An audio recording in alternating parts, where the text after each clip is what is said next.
नमस्कार सम्पूर्णमा यहाँहरूलाई स्वागत छ मेरो युट्युब च्यानलमा।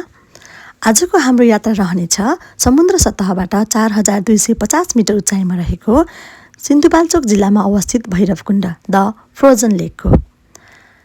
यो अति नै सुन्दर र मनमोहक छ। यसका लागि चाहिँ हामी सबैजनाले अन्जनाको घरमा भेट्ने निधो गरेका थियौँ। यहाँ हामीलाई छोड्नका लागि आमाहरू पनि आउनुभएको थियो। उहाँहरू एकदमै मुस्कुराइरहनु भएको थियो। हामी सबैजना भेटेपछि हाम्रो गाडीतर्फ लाग्यौँ र बाटोमा सलुना मक्ख परिरहेछिन्। सलुनालाई र धनामामलाई पनि हामीले पिक गरेर हामी चाहिँ हाम्रो यात्रातर्फ लाग्यौँ। बाटोमा हाम्रो रमाइलो गीत नाचगान अनि नोकझोक त छँदैछ। अनि को राम्री छ भनेर चाहिँ हामी एकअर्कालाई डिसाइड गर्दै रमाइलो गरेर चाहिँ हाम्रो यात्रा भइरहेको थियो। र हामी चाहिँ 5 खालमा पुगेर चाहिँ चिया नास्ता गरेर रिफ्रेस भएर अनि फेरि हामी चाहिँ हाम्रो यात्रातर्फ लाग्यौँ। झन्डै 1 घन्टाको यात्रापछि हामी सुकुटी बिचमा पुग्यौँ र हामीले खाना खायौँ। साथीहरूले आफ्नो रिभ्यू दिँदैछन् खानाको बारेमा। कस्तो छ खाना? खाना मिठो छ? स्याटिस्फाइड?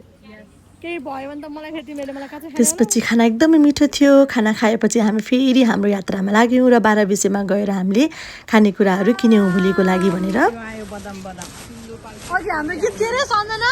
बदाम खाएको सुन्तला छोडाको के छ खबर? र केही रमाइलो पनि गरिरहेको थियौँ हामी यहाँनिर। साथसाथै मेरो साथी सलुना चाहिँ उता बिजनेस गरिरहेको थियो।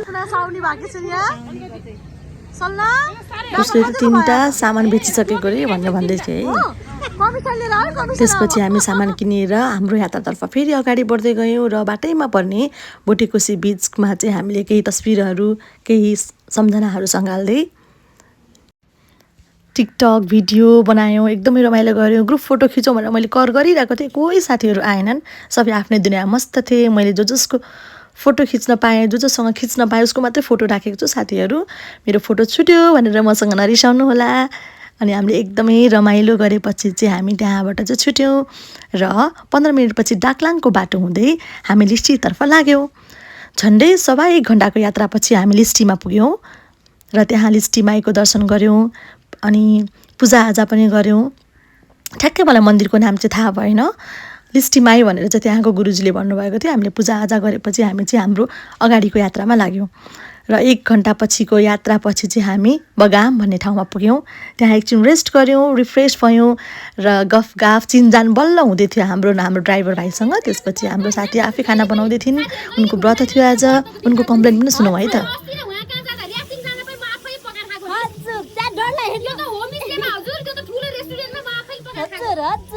बिचारा मेरो साथी उहाँ चाहिँ हाम्रो होमस्टेको बाजे हुनुहुन्थ्यो। यो भिडियो चाहिँ ओसियाले लिँदै थियो है। त्यसपछि मासु पाक्यो। मासु पाकेपछि हामी चाहिँ कहिले मासु पाक्छ भनेर वेट गरिरहेका थियौँ यस भन्दै।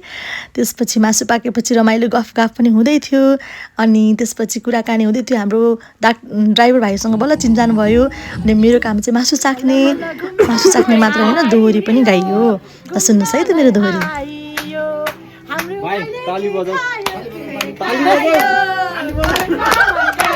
म खासै राम्रो दोहोरी गाउने मान्छे त होइन। मलाई आइडिया पनि छैन तर पनि रमाइलो भइरहेको थियो।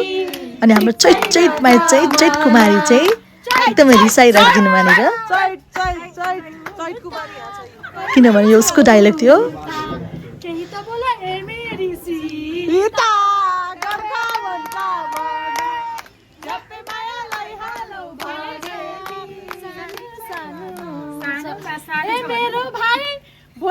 त्यसरी हामी रमाइलो गरिरहेका थियौँ। एकदमै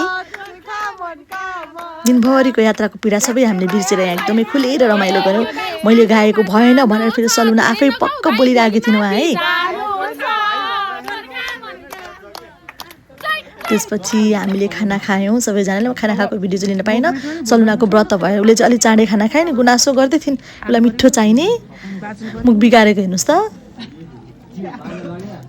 त्यसपछि केही समय फायर क्याम्प भयो। एकछिन हामीले नाचगान गऱ्यौँ र हाम्रो रुमतिर लाग्यौँ हामी। रुममा पनि हाम्रो दोहोरी चाहिँ कन्टिन्यू नै भयो। आजको चाहिँ म दोहोरी एक्सपर्ट थिएँ। जेनतेन हामीले सुत्ने बेलामा एकदमै रमाइलो गऱ्यौँ। दोहोरी गायौँ। साथीहरूलाई एकदमै हौसला दिइरहेको थियौँ किनभने भोलि धेरै हिँड्नु थियो हामीलाई। अनि हामीले चाहिँ पूर्णिमा मगरलाई पनि मिस गरेका थियौँ र उसको लागि पनि एउटा गीत हामीले बनाएका थियौँ। यसरी रमाइलो गर्दै हामीले हाम्रो डे 1 चाहिँ बिताएका थियौँ। थ्याङ्क्स फर वाचिङ अनि पार्ट 2 को लागि स्टे ट्युन।